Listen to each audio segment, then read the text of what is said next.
kaibigan ay marunong.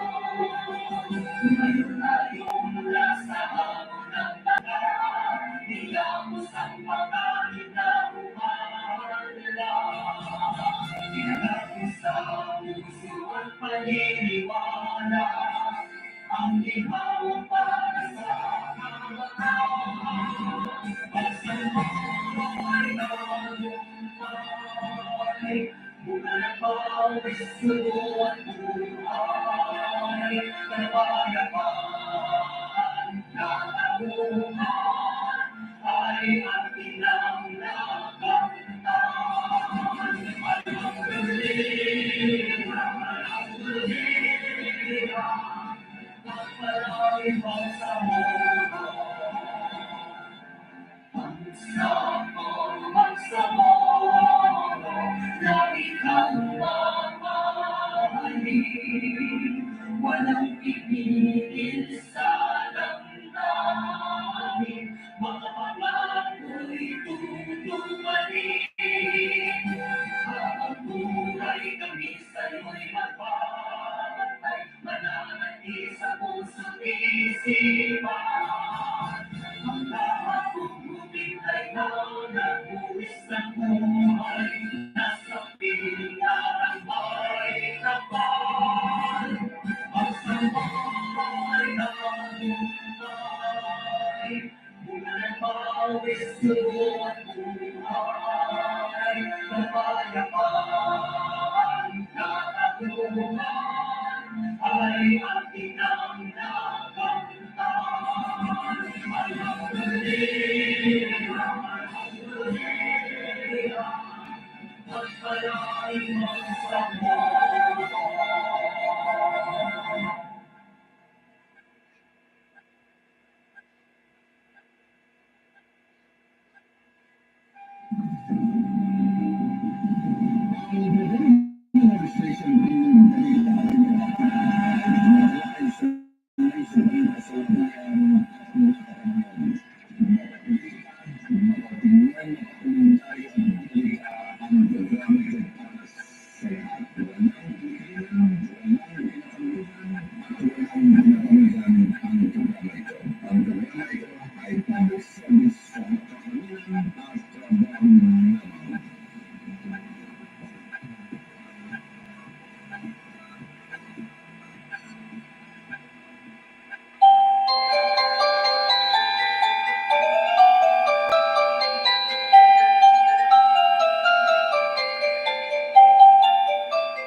Female voice, male voice, lolly voice, monster voice.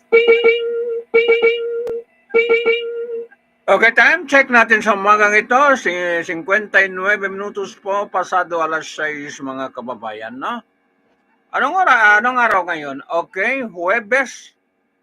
Okay, uno po ng Pebrero 2024, no? So, bibilang ka na lang ng 14 na araw, araw na po ng puso, mga kababayan, no? Ayan. Okay, Valentino naman at saka Valentina. Pagdating po ng araw na yon, mga suki, mga kababayan, no? Okay, dito naman tayo sa Consolidated News natin. Okay, sa programa pang umaga. Okay, dito po sa dalawang channel natin, and then naka multi-cross ang dating mga kababayan, no? Multi-cross channel. Okay. Daming pinapasukan mga kababayan, no? Okay, dito tayo sa platform natin, ADLSNTV News Online.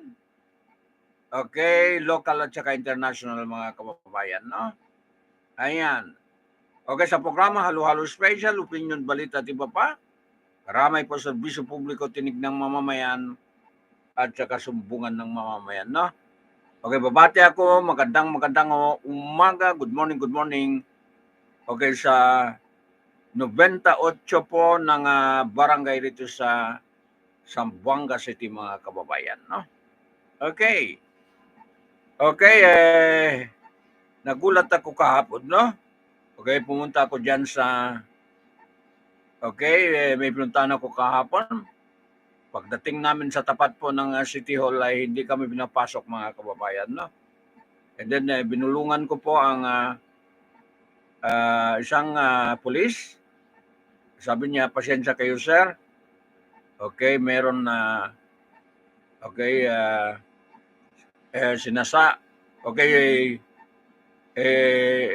in-inspection po nila ang kapaligiran po ng City Hall, no?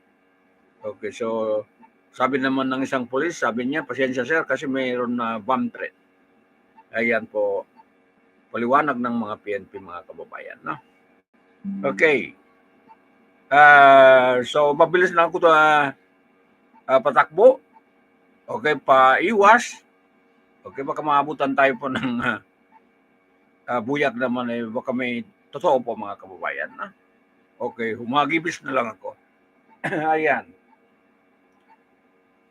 Okay, mga suki, mga kababayan, magandang umaga. Nakabati na ba ko ang good morning. Okay, sa international greeting natin, universal greeting natin. Assalamualaikum warahmatullahi ta'ala wabarakatuh, no? Okay, pakinggan natin po ang maanghang. Okay, binitawan po ng former President Rodrigo Roa Duterte. Ang tawag natin sa kanya ay Tatay Digong, mga suki, no? Okay, courtesy po ni Banat din, no? Isang vlogger. Okay, pakinggan natin ito. Manghang na binitawan po ng presidente tungkol po itong sa background po ni kasalukuyan presidente po Bongbong Marcos, mga kababayan, no? Okay, si Maharlika Bolyaquer ang alam po itong ito po, mga kababayan, no? Lagi sa vlog niya. Pakinggan natin, no? Okay. That's why sinasabi ko na sa inyo ngayon, si Bongbong Marcos bangak noon, ngayong presidente na bangak natin ang presidente. Kayong mga military, alam ninyo yan. Lalo na yung nasa Malacanang. Alam ninyo, the Armed Forces of the Philippines, alam ninyo, may drug addict tayo na presidente, putang inang yan. Okay, maiksi lang, mga kababayan, no? Okay, ulitin natin. Okay, mga 3 beses. Ayan.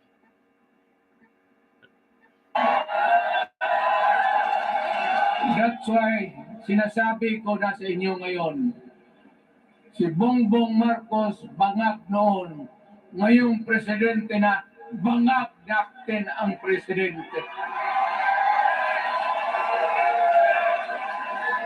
Kayong mga military, alam ninyo yan.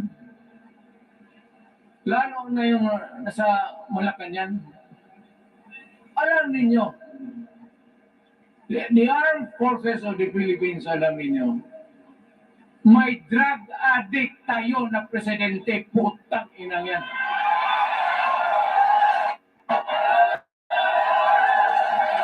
That's why sinasabi ko na sa inyo ngayon, si Bongbong Marcos bangak noon, ngayong presidente na bangak natin ang presidente.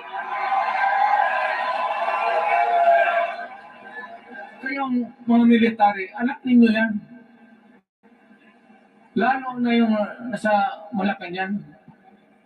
Alam ninyo, the Armed Forces of the Philippines, alam ninyo, may drug addict tayo na presidente, putang inang yan. Okay, tama na yan. Okay, galing po kay presidente mismo, mga kababayan, no? O siya, bahala si presidente. Okay, bahala siya. Basta tayo ay mag-release lang. Okay, ng former president po kanyang sa speech rally po diyan po sa Davao City, no?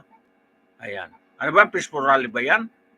Okay, yan po mga suki ang okay, mabigat na binitawan po ng salita ng former president po natin sa buong Pilipinas galing sa Mindanao. Ayan po mga suki, mga kababayan, no? Okay, may proposal din siya, no? Nagsilabasan ngayon ay kung talagang pinipilit po ang PI, okay, People Initiative, okay, kasi ayaw po ng Pangulo, no? Hihiwalay na raw tayo sa Pilipinas, no? Ang mga Mindanaoan, okay, hiwalay na tayo sa Pilipinas. Okay, ibig sabihin mag-independent. Ayon po kay Presidente, former President po, Tatay Digong, mga kababayan, no? O, papayag ba tayo na ganon? Okay, papayag tayo na maghiwalay na tayo? Okay, kung wala naman ganyan, wala naman mga tulong, wala naman na development, okay, para sa atin, okay, dapat mag-isip-isip tayo mga kababayan, no? Okay. Okay, kung gusto ng karamihan, gusto ng majority, wala tayong magawa. Dahil sumunod po mga kababayan, ganun po.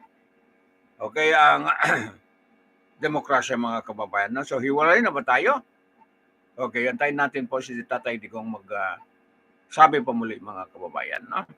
Pero ang Senado, okay, si Coco Pimentel, Minority Floor Leader, okay, hindi po papayag, no? Okay, hindi daw dapat okay, maghiwalay ang Mindanaoan, no? Okay, pero pag majority Coco Pimentel gusto ng ganon, wala tayong magawa. Okay, tiklop tayo susunod po sa majority mga kababayan, no? Ayan. Pag makumbinsi po ni Tatay Digong na ganon ang situation, okay, kasi wala tayong maasahan. Maasahan po sa, okay, kasalukuyan. Pangulo ng Pilipinas mga kababayan, no? De mamukod na. Okay, yung kung yun nakakabuti sa atin, mayaman man ng Mindanao. Okay, depende na sa taong bayan, no? Okay, hindi naman kung convince na ganon, pero kung ang majority ng taong bayan ng Mindanaoan ay gusto ganon, wala tayong magawa, no? Alam mo na mga salita, katulad nila Tatay Digong magsalita, okay, hihila ng maraming tao yan mga kasalukuyan. Okay, napaka-popular po ng pa rin po ni Tatay Digong mga suki, no? Hindi mo ma-deny, hindi mo makaila po mga kababayan talagang hindi pa rin matanggal po ang ayan. So, si Tatay Digong nga may sabi yon, no? Okay, so depende yan sa kagustuhan po ng Mindanaoan mga suki. No, sandali lang. Okay. Ayan.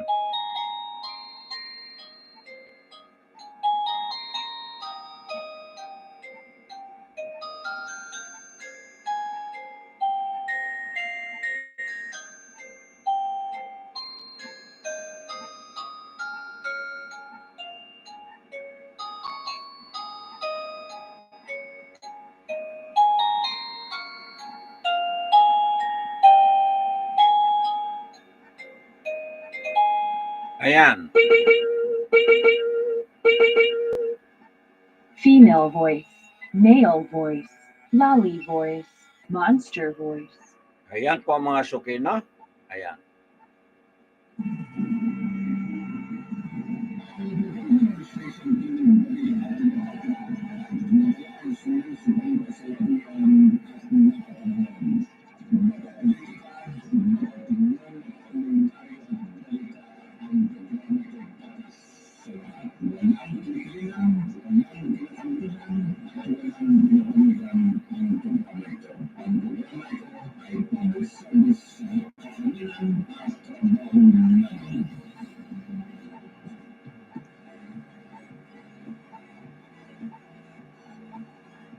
Okay, yan po ang latest po, mga mahat issue po kasalukuyan, ang issue po ng droga at saka itong fentanyl mga kababayan, no? Okay. Ayan, pero ang fentanyl, gamot yun, no? Gamot sa sakit ng katawan. Katulad ko, kailangan na ng gamot na, okay, pagpalubay, paggamot po na kasi laging masakit ang katawan ko, mga kababayan, no? Okay, dahil po sa edad na ata. Ayan. So, fentanyl, pero illegal ata yan, bawal. Pero si tatay di ko uminom, okay, para magamot po ang sakit ng katawan niya, no? Okay.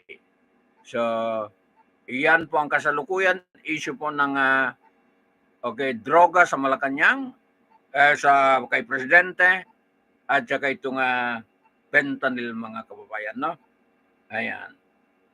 Okay, at saka itong People Initiative, talagang okay, matindi po ang labanan po. Okay, ni Senator Amy Marcos at saka itong si Speaker Martin Romualdez, mga kababayan, no? Ayan. So, sandali lang, break muna ako. Okay, ano yung sunod natin, mga tagapakinig, no? Anong oras na?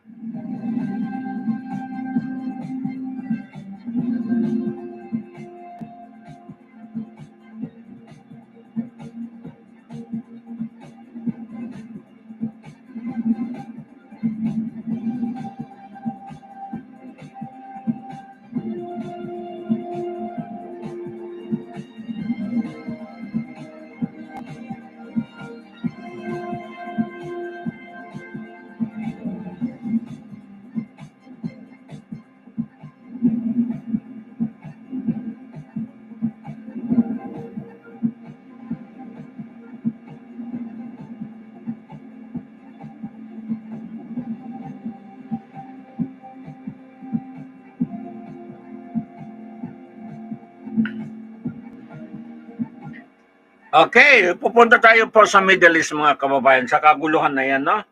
Okay, ito.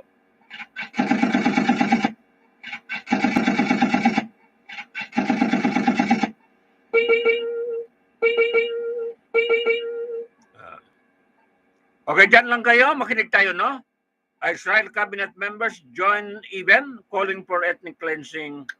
Huy, ayan po. Kapakinggan natin. Palestinians to be removed from Gaza in order to rebuild Jewish settlements. The conference, organized by the settler group Mahala, was dubbed Settlement Brings Security and Victory, was attended by almost a third of the Israeli cabinet. Among the most high-profile speakers was Israel's public security minister, Itamar Ben-Gvir. Today, everyone already understands that fleeing brings war, and that if you don't want another 7th of October, you have to return home to control the territory. Speakers at the conference called for the Israeli settlement of Gaza and the continued expansion of settlements in the West Bank. Another prominent speaker on Sunday's conference was Israel's finance minister, Bezalel Smotrich. We are settling our land from width to length, controlling it and fighting terror always, and bringing, with God's help, security to all of Israel. You know what the answer is. Without settlement, there is no security. For more, we go to Tel Aviv, where we're joined by Oren Ziv, a reporter and photographer for Plus 972 magazine, who covered the settler conference in Jerusalem on Sunday. His piece is headlined, "Turning Zaytun into Shabbat Zion. Israeli summit envisions Gaza resettlement." Staying with us is Dr. Mustafa Barghouti, speaking to us from Ramallah. Oren, why don't you start off by just describing this conference, the significance of it, and what shocked you most as you covered it? Thank you for having me, first of all. I have to say this is the last event in a series of events and protests of the settler movement, according to what they say, going back to Gaza, returning to the settlements that were evicted by Israel in the 2005 disengagement. This event was significant because thousands of people took part in it in West Jerusalem. They gathered in a big hall. I could say half of the participants were youth of college students, and you had mostly religious right-wing settlers. There at the entrance, you had a big map, a huge map, showing the different settlements they plan to establish in the Gaza Strip, some of them literally on top of Palestinian villages and towns that exist, and of course, unfortunately, were destroyed by the Israeli aggression in the recent months. Inside the hall, we had speeches of, as you said, ministers, parliament members, 4 out of 5 of the representatives of 4 out of 5 of the parties that are in the coalition of Netanyahu's government were there, 11 ministers and 15 parliament members, so big support from the government and also settlers, leaders and activists. For me, personally, the most shocking thing was not only the plan to establish the settlements, but the fact that people there were dancing and singing, being happy and joyful. And this is important to understand that in the Israeli public atmosphere, this is something you barely see since the attack of 7th of October. You don't see public events where people are joyful, not because most of the Israeli public ignore the horrific reality in Gaza, but because of the war, because of the attack of 7th of October, because of Israeli Female soldiers voice. being killed every day in the war. Male You don't voice. see many of those events. Lolly It voice. shocked even mainstream Israelis to see Monster ministers voice. and people who take those decisions regarding the dancing was very shocking for many people. And I think this is because while the vast or big part of the Israeli public is still in shock, the settler movement see this war as an opportunity to expand their plans to settle in Gaza. And Lauren, I wanted to ask you, apparently the British Foreign Minister David Cameron, I think some reports are saying reacting to this conference over the weekend, reaffirmed Britain's position that there must be a two-state solution to the Israeli-Palestinian conflict. I'm wondering your thoughts about how some of these Western countries continue to support the war in Gaza, and while maintaining that a two-state solution that they know the Israeli government has made clear has no intention of following through on. Yes, I think this conference made it very clear, because ahead of the hearing in The Hague, the ICJ hearing, official Israel, Netanyahu and other members of the center kind of part of the government tried to portray a picture that Israel will not stay in Gaza, will not settle in Gaza, this temporary war.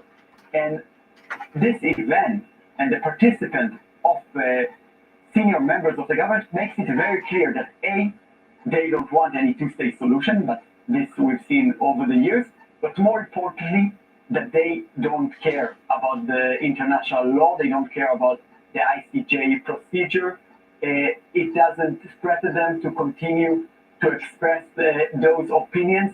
One could think that after ministers and the Prime Minister itself were quoted in the South African appeal to the court, these were the evidence, actually, what the Israeli politicians, the genocidal discourse they were promoting in the beginning of the war. One could think they would be a bit more careful, but the opposite. This was not, it's important to mention, this was not only a conference talking about settling in Gaza. It was very clear, and most of the speakers talked about what they call encouraging immigration or forcing people from Gaza. So it's very clear that the settlement movement is on the account of the residents of Gaza. Daniela Weiss, one of the settlers' leader, who was leading the conference, when we asked her what would happen to the Palestinians if your plans come true, she said they would leave. They would have to leave. We don't give them food. We don't give them water. She was talking about the siege, and she said they would leave. They would have to spend around the world. Also, Minister Ben-Gvir, who was a bit more careful in his language, said we have to encourage immigration from Gaza. So this was a consensus in the conference. Aaron, we just played a clip of Bezalel Smotrich, who's a cabinet member. I'm looking at a Times of Israel article that says, from a few years ago, that the former Shin Bet deputy chief, Yitzhak Ilan, they're parliament members, but they're not in the war cabinet, they don't take the decision. This is, of course, just rhetoric to protect Israel from being accountable. I think when we see such a big number of ministers, senior ministers, and parliament members taking part in this conference that is accordingly open to transfer, to displace Palestinians from Gaza. And maybe more important, I think this discourse, it's important to say, also encourage soldiers on the ground, right-wing soldiers, secular soldiers, or just ordinary soldiers that hear this rhetoric on Israeli mainstream media, on social media. It encourages them to carry out war crimes. The war itself is horrific enough, but I'm afraid that this rhetoric by members of the government encourages or gives the feeling to the soldiers on the ground they can do anything, because if Israel, according to this conference, will eventually control the Gaza Strip, it means soldiers on the ground, and we've seen that on TikTok, on Instagram, on social media, can do whatever they want because it belongs to Israel. So they can explode houses, they can vandalize, they can steal property, they can do whatever they want because this eventually will be Israeli property. I'd like to bring Dr. Mustafa Barghouti back into the conversation. Doctor, your reaction to this conference and to this these post-invasion plans of the Israeli, of a good portion of the Israeli government.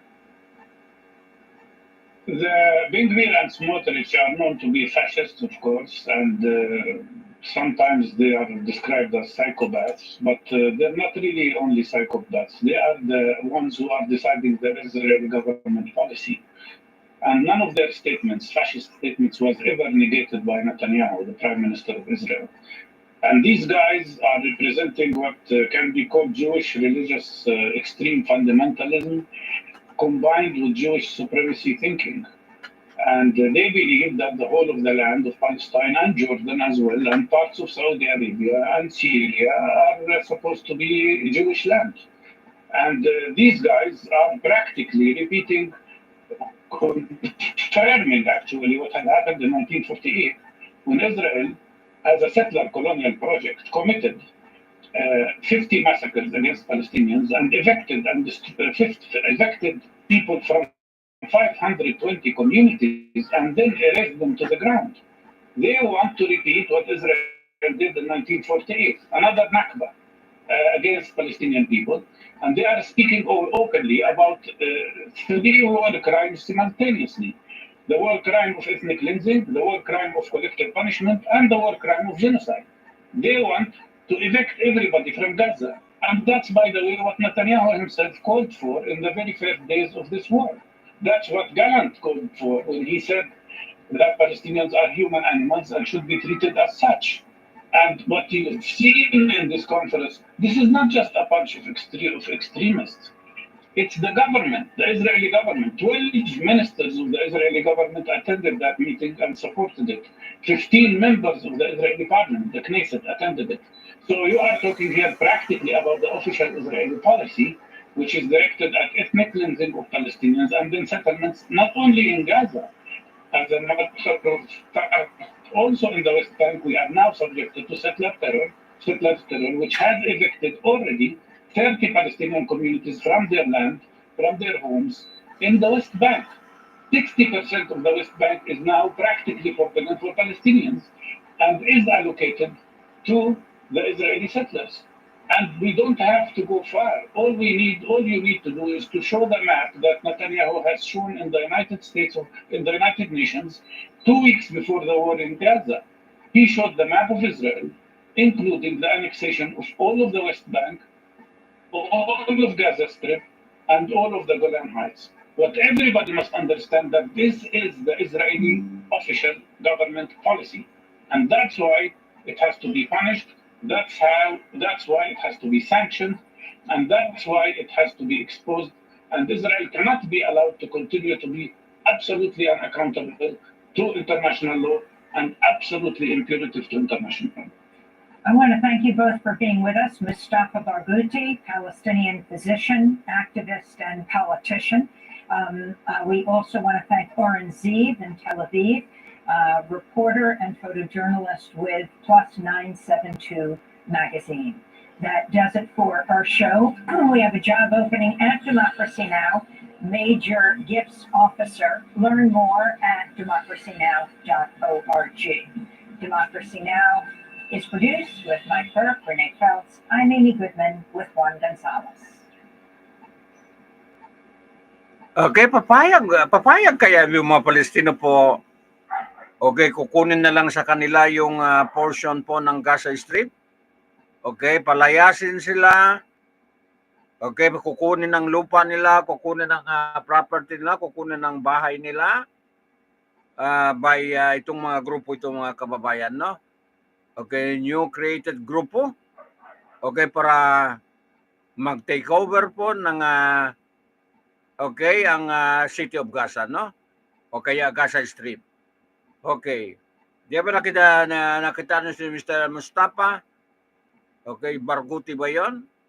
Na ang agenda nila, okay, para mga lupain po ng mga dati noon, kasi away po mga kababayan, no? Okay, nung panahon ng Propeta Muhammad, kunin nila uli po, okay, mga teritoryo ay kine-claim nila no nung mga panahon na, okay, ang kampanya po ng Prophet Muhammad, peace be upon him.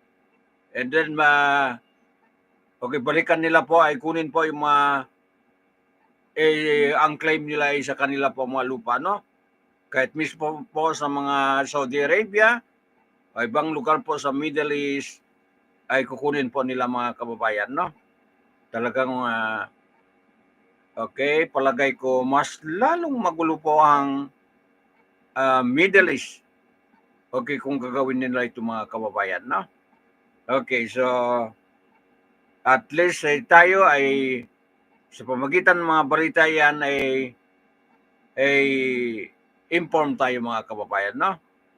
Okay. So, nakita niyo ba yung sa speech po ng UNGA, United Nations General Assembly, okay, ni ni Prime Minister Benjamin Netanyahu, may mapa siya hawak-hawak, no? Tapos kinukulayan niya ng pula po mga kababayan, no? Buong itong Gulf Council, okay, nilagyan niya po ng mapa na pula po hanggang Saudi Arabia mga suki, no? Ako napasal ako sa okay, pinapakita po ni Benjamin Netanyahu sa speech niya sa UNGA. Okay, ng mga panahon yon mga suki, mga kababayan, no?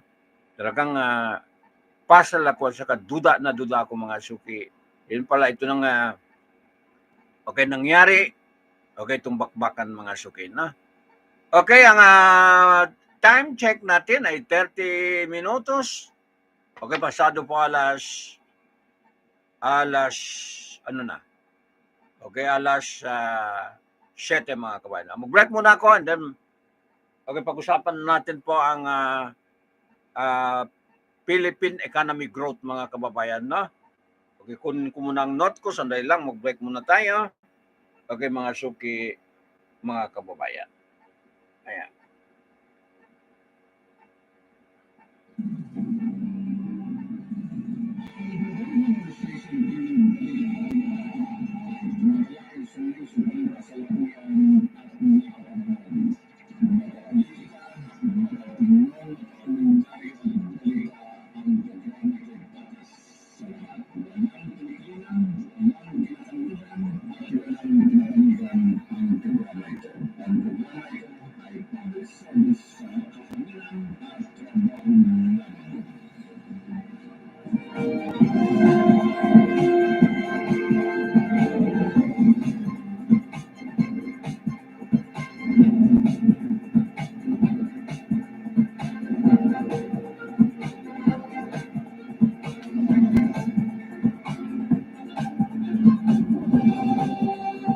Female voice, male voice, lolly voice, monster voice.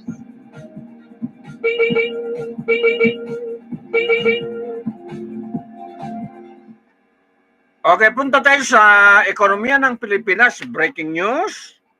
Ang Philippine economy grew by 5.6%, no? Okay. Ay nagpakita ng 5.6%. Okay, 5 at saka ano ba yung sa Tagalog pagbaga sa Tagalog? 5.6% po na paglago ng ekonomiya po ng bansa para sa fourth quarter ng 2023. Ibig sabihin December, quarter 4. Okay, 5.6, no? Tandaan nyo, 5.6 ang paglago po ng ekonomiya natin. Okay, malaking bahagi ng pagtaas ng growth domestic product. Okay, rate sa quarter 4 ng 2023, ang paglago ng service sector, okay, umabot po ng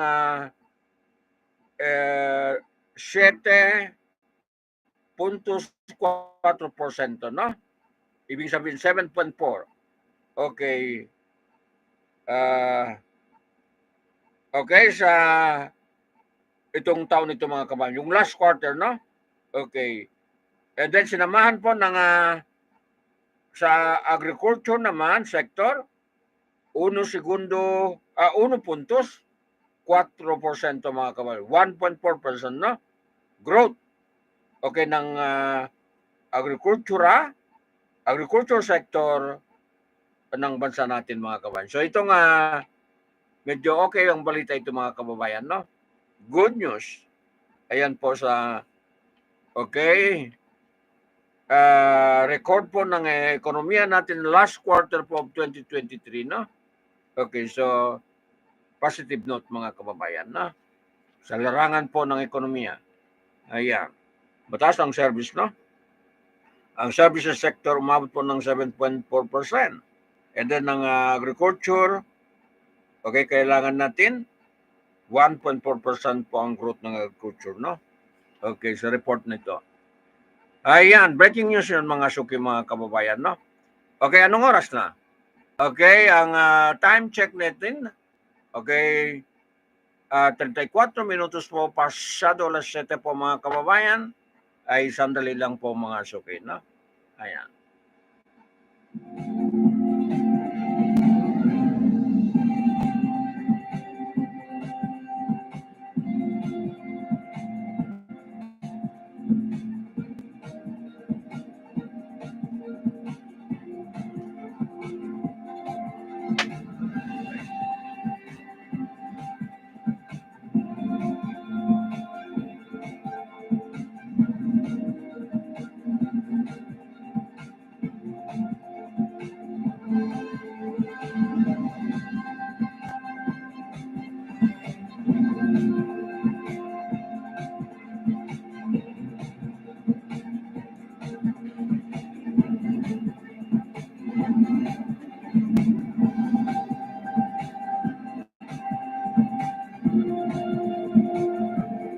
Female voice, male voice, lolly voice, monster voice.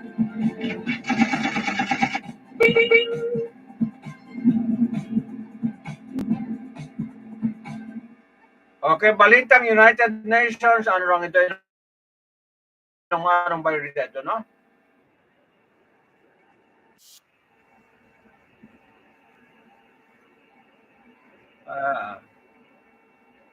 Wala man. Image lang mga suki, no? Okay, hindi nyo marinig ang image. Okay, wag na po. Hindi nyo maintindihan. Okay, hindi na po. Hindi nyo maintindihan po mga suki, no? Okay, hindi nyo kasi makita. Okay. So, ilang minutos na lang tayo. Munti na lang mga kababayan, na. Okay, sandali lang hanap tayo ng balita. Kung anong istorya po sa national, no? Ayan.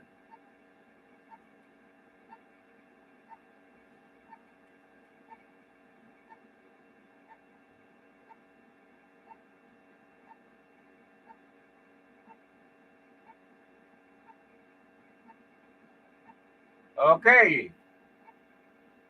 Ayan.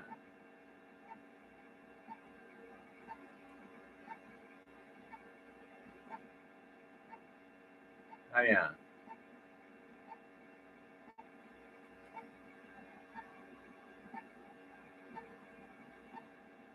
Okay, ang growth daw, basahin po natin ang balitang growth.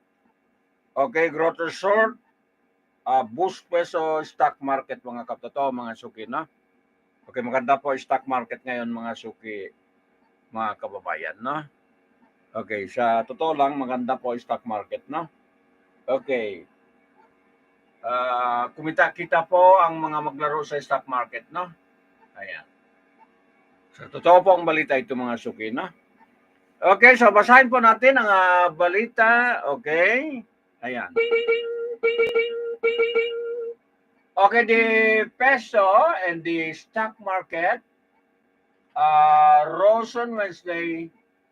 Okay, following the release of the Philippine growth data, which while lower, okay, than target, was seen to have a signal continued economic strength, mga kababayan, no?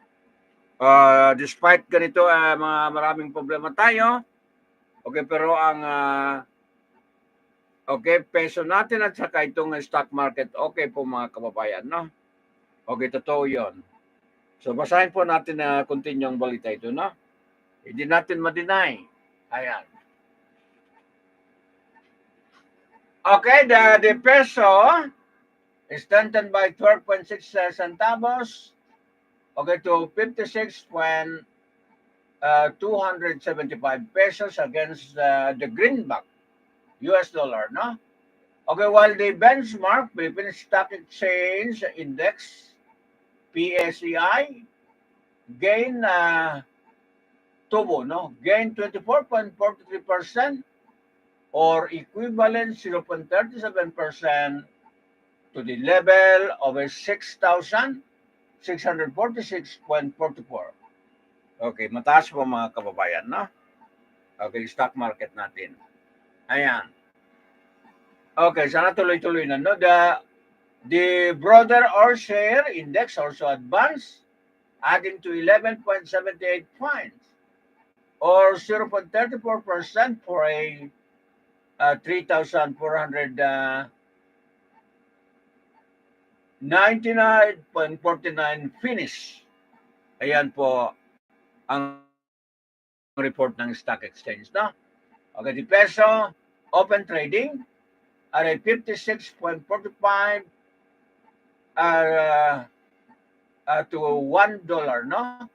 And range from a 56.27 to 56.5 volume, reach 1.184 billion down from the previous session.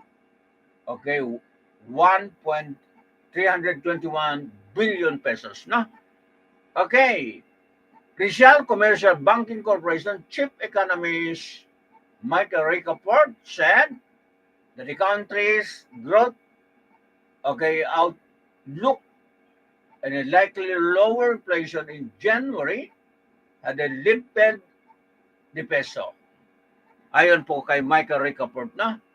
Okay, China Bank Capital Corporation Managing Director, okay, Juan Paulo Collet, meanwhile, said last year, okay, 5.6% growth below the target, okay, 6.0% to 7.0% is still signaled, okay, that the economy remains strong. Iyon po, magandang istorya po ang ekonomiya natin, no? Okay, napaka-strong. Okay, yung mga maglaro po sa stock market, okay, sa mga ETF, okay, maganda po mga suki, na. Okay, may positive note. Yung mga mutual fund, ayan, maganda mga suki, na. Okay, yun ang magandang kasaysayan po. Okay, first quarter po ng 2024 sa ekonomiya natin, mga kababayan. Na? Okay, sana tuloy-tuloy na. It was not only above the median estimate of many economists, but it also showed that the Philippines was the fastest growing economy among ASEAN countries that they have published their respective GDP, gross domestic product, data, okay, to date. Okay, he added, no? Ayan po ang istorya po ng stock market natin, no? Ayan. Tapusin natin ang balita. Regina Capital Development Corporation, Managing Director Luis Limlingan, echoed the saying, local share rose and the Philippine growth was ahead of the latest Bloomberg's consensus of a 5.2%. Okay, an upgraded International Monetary Fund growth outlook for the Philippines at the back of a robust recovery in investment and export also spurred optimism. Okay, maganda mga export industry, no? Okay, spurred. Ayan. Spurred optimism. Okay, for sector indices, property led gamers by rising. Okay, 1.92%. Yung mga stock po sa mga property, no? Ito ang kumita. Okay, hoarding firm, mga hoarding firm. Okay, JG Summit, Ben Press. Meron pa bang Ben Press ng ABS-CBN? Ayan. Okay, yung mga hoarding nila Manibilyar. Okay, yung mga mayayaman. Okay, kasi nalalusutan, may mga hoarding sila. Malaking corporation po ay may hoarding mga sukyan. Okay, on the other hand, decline the most by 0.60%. No? Okay, advancer, outnumber, decliner, ibig sabihin ay mataas po ang kumita. And then ang nalugi, 78, 99 ang kumita.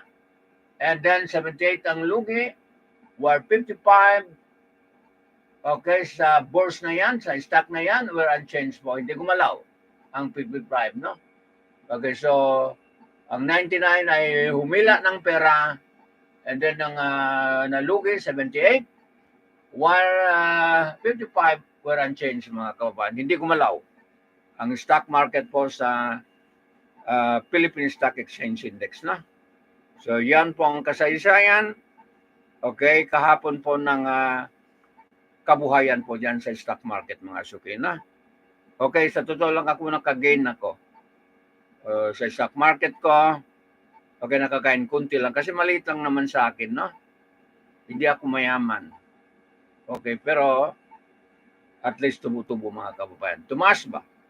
Ang portfolio ay tumaas kahit maliit lang kita, pero ang portfolio natin ay tumaas, mga suki, mga kababayan, no? Okay, sa stock market. So, yan po ang kwenta po ng stock market. Okay, wala na kung ata oras. Meron pa ba? Okay, sandali lang, mag-break muna ako, mga kababayan, no? Okay, sakit ng bunganga ko.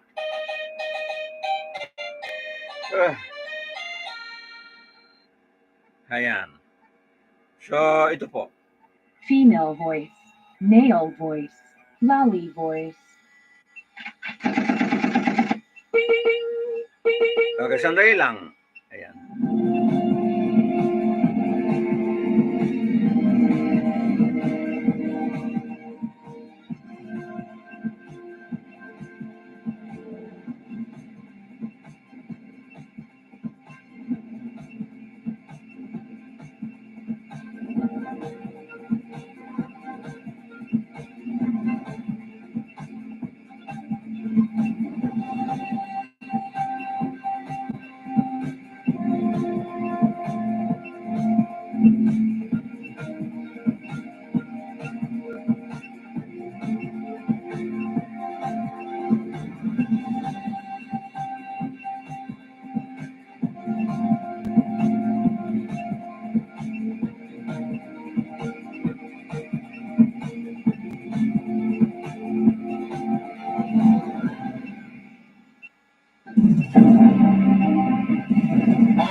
makapaglika, makatulong, makakomentaryo at talika ang programa ito'y patas sa lahat. Walang pinigilingan, walang pinakampihan, at walang pinapamigan ang programa ito. Ang programa ito ay public service sa kahanginan at trabaho lamang. Okay. Monster voice, female voice, male voice, lolly voice. Okay, ang Malaysian government ay Malaysian king. Okay, may bagong king po ang Malaysia mga kabayan. Yun ang foreign balita natin, no? Okay, the national news natin, Malaysia's new king is an outspoken billionaire in a role with growing political influence mga kababayan, no? So magpalit po ng trono ng king. Okay, ang Malaysian government, no? Ayan. So, basahin po natin ang balita ito. Okay, nakita natin sa picture. Okay, si Prime Minister, okay, Dato' Seri Anwar Ibrahim, no? Okay, Kuala Lumpur, okay, Malaysia, the billionaire Sultan who ruled Malaysia, Johor State was sworn in as the nation's new king Wednesday under the unique, okay, rotating monarchy system. Ayan po mga suki, no? Ayan, monarchy system. Ayan, no? Sultan Ibrahim Iskandar, 65 years old, took his oath of office at the palace and signed the instrument, okay, of the proclamation of office in a ceremony witnessed by other royal families, Prime Minister Dato' Seri Anwar Ibrahim, and the cabinet members. A coronation ceremony will be held later. Dito po mga suki, no? Ayan. Ang mga royal blood, okay, ng Malaysia, mga suki, no? Okay, one of the richest men in the country, Sultan Ibrahim, has an extensive business empire ranging from a real estate to telecom and a power plant. Okay, the candid monarch has close ties with Anwar, and his rule could bolster Anwar unity government, which faces a strong Islamic opposition, mga kababayan, no? Okay, may opposition po. Okay, Islamic opposition, no? Ayan. Ayan. Okay, non-ethnic Malay state ruler had taken turn as a king for 5 years term under the world only such system since Malaysia gained independence from Britain in 1957. Malaysia has 13 states, but only 9 have royal families. Some of that trace their root, okay, to centuries old Malay kingdoms that were independent state until they were brought together by Britain, mga suki, no? Ayan. Okay. So, ang dito na po makalinya po ang mga sultan, no? Sultan Ibrahim election to the national throne by his fellow ruler in October was widely expected based on an established rotation order. Sultan Najrin Shah, the ruler of Perak state, and then next in line to the throne, was re-elected as a deputy king. Ayan po mga suki, no? Ayan, deputy king. Ayan. Okay, known as the Yang Dipertuan Agong, or he who is made Lord the king plays a largely ceremonial role as administrative power is vested in the prime minister and the parliament. The monarch is the nominal head of the government and the armed forces and is highly regarded as the protector of Islam and the Malay tradition. All laws, cabinet appointment, and the discussion, and the dissolution, and the discussion, no, and the dissolution of parliament for general election required his assent. The king has the power to proclaim an emergency and pardon, criminal. Ayan po mga suki, no?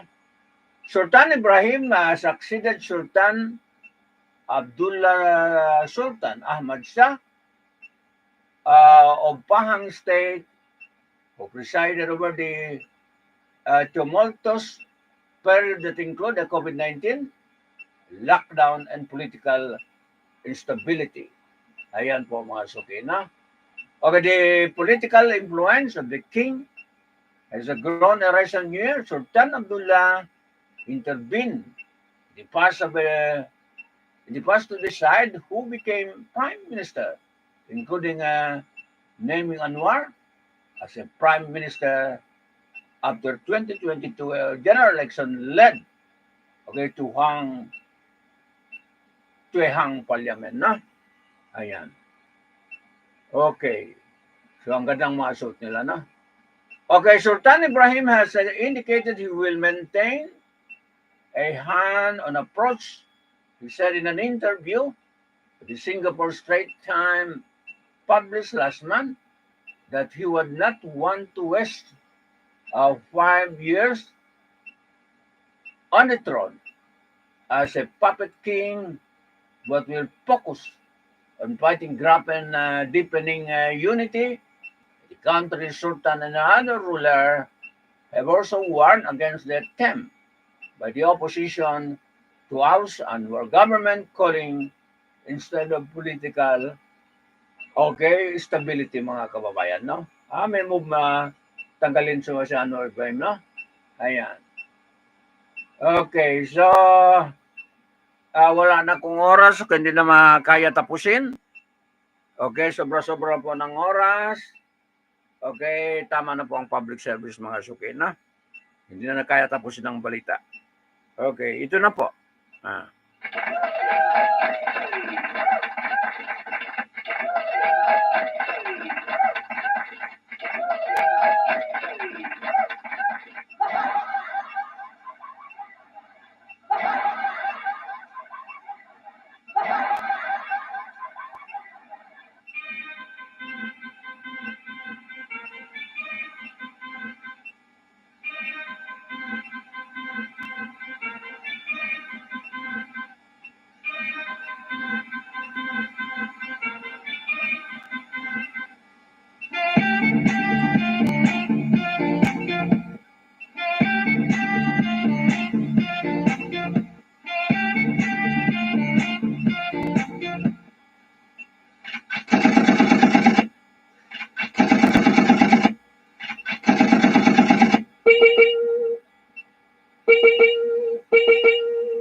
Okay, assalamualaikum. Okay, MP Baintan ang patuan, no? Okay, lahat ng mga magagaling po ng MP diyan, no? Okay, sa area po ng BARM. Okay. Engineer po yan, no? By profession, si Baintan. Okay, ang patuan, mga suki, no? Ayan.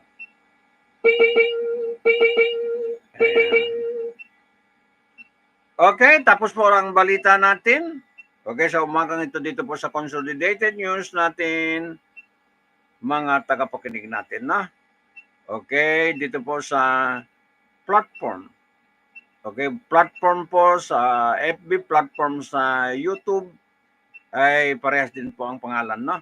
ADLSNTV News Online, parehas yan. Ayan. O ita-type nyo, ay makikita nyo po sa dalawang dambuhalang network ito mga kababayan. No? Okay, so, okay, paalam tayo sa umagang ito. Umaga ng programa natin araw ng Webes mga suki. No? Okay, dito po sa programa Halo-Halo Special Opinion Balita, di ba pa? Kasama po sa Bisyo Publiko Tinik ng Mamamayan. At saka, okay, sumbungan ng mamamayan, no? Okay, sumbungan ng mamamayan. Ayan po ang mga balita natin po mga kababayan. Okay, ang una ay yung binitawan po ng manghang na statement po ni Tatay Digong po kay kay kasalukuyan presidente po ng bansa natin, si President Bongbong Marcos Jr., no? Talagang alam mo naman si Tatay Digong, no? Diretsahan. Walang po keme-keme pag bumira po si Tatay Digong, no? Okay. Ayan, meron naman banat yan. Okay, pag dating po ni Bongbong Marcos, no? Ayan. Ayan po away ng politika, no? Wala nang unity team. Okay, nabura na po ang unity team mga suki, no? Okay. Paalam tayo, wala tayong masamang tinapay dito sa sinasabi natin o sa mga news natin, balita po, araw-araw, gabi-gabi mga suki, no? Ayan. So, paalam tayo. Okay, this has been Abs Daman lamang po sa umagang ito, no? Okay. Sa lahat ng magmamahal sa programa, okay, kung hindi kayo, wala tayong program mga suki, no? Kaya mahalin nyo itong programa ito, okay? Para makakuha kayo ng ma-update na information nang galing po sa itong platform ito mga kababayan, no? News Online.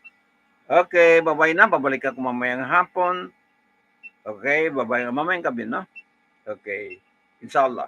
Assalamualaikum warahmatullahi ta'ala wabarakatuh sa inyo lahat, no? Okay, bye-bye na. Ayan.